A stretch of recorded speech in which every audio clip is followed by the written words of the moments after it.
Surround yourself to supersize and grow your business. Sharon Horne-Ellstrom here, and I want to tell a story about this particular ring.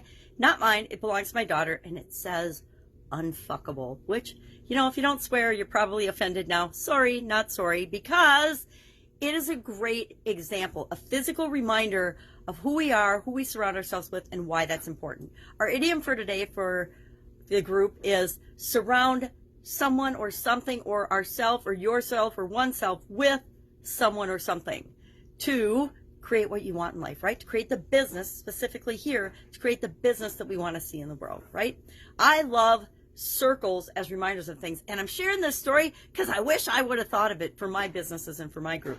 My daughter worked for Burton snowboarding company up until the pandemic, and because their store closed, but she went to a management meeting in I wanted to say it was 2019 that she went and got this. And the leadership team all showed up at the front of the room and it was a management meeting. So they were all called to, I want to say Vermont, Maine. I don't remember where it was because I didn't go. She did. It's her experience.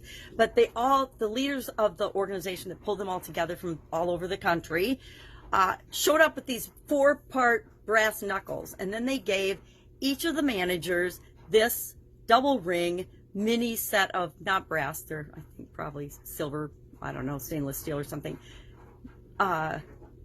rings to remind them. It's a physical reminder of the company, the organizations, the core values, the importance of being a team, surrounding yourself with like-minded people or people that all share the same mission, purpose, principles, vision for the organization. Burton has an incredible company culture. Even though Jake Burton passed away a few years ago, they still have this incredible example of a family owned and operated, privately held, where you have a lot more control, organization that does what's right for their people, and they bring all their people on board and they take excellent care of them. My daughter loved working for them. And I like this because it is a reminder of being true to ourselves, surrounding ourselves with the people that can help us create what we want in the world, as well as being true to our core values, our mission, our principles, and what we're trying to create as we build a business in the world. So surround yourself. And we've all heard, and I was going to research this and I forgot. wanted to find out who the internet gives credit to the 5 people we surround ourselves with are a snapshot or an example of what we can expect to create in our life. And it's been twisted and turned to have to do with income, have to do with success, have to do with anything that we would want.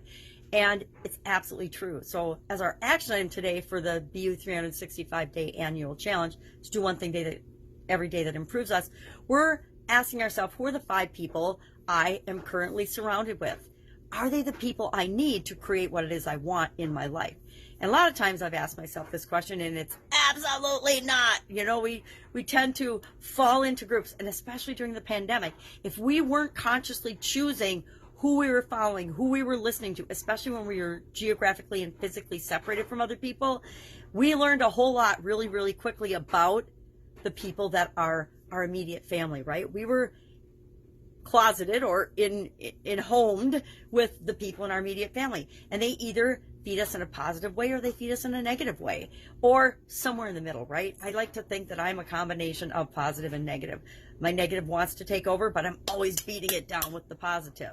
So curious, are the 5 people or the 5 things that you are spending most of your time and energy and attention on the things you should be? I would contend that if social media or television is one of the 5 things you're spending most of your time on, and I suspect with this group that that's not true, but if it is, you have to reanalyze it and ask yourself, could I be doing something or spending my time and energy and attention somewhere else that would be more beneficial to me and therefore more beneficial to my organization? Now, we do rocks in my company and soap, rocks and soap, and in my main company. So now I'm thinking I want to rethink that, because I love the symbolism of the ring and surrounding ourselves with the things and the people that are important to move us toward what it is that we want. Love to know your experience with this particular idiom or expression, and then maybe fess up and say, yeah, I'm surrounding myself with awesome people. I know people in my network that are absolutely fantastically doing this and always surrounding themselves with the best people that are helping them move toward what they want to become. if you're on a mastermind, if you've got a great coach, if you are reading good books, if you are consuming things that make you better and your skills better and make you better in any way, shape, or form, then you're doing the right things when it comes to making the world a better place. How am I judging? Because I want to work with people only that are wanting to make the world a better place. All right. Have an awesome day. That is our idiom for today. Love to know if you have something in your company that's a physical reminder or symbol to your team that you use to help remind them that we're all in this together, remind them of their core values, etc. All right, have an awesome day, and I'll, of course, be with you tomorrow. Be ununawable.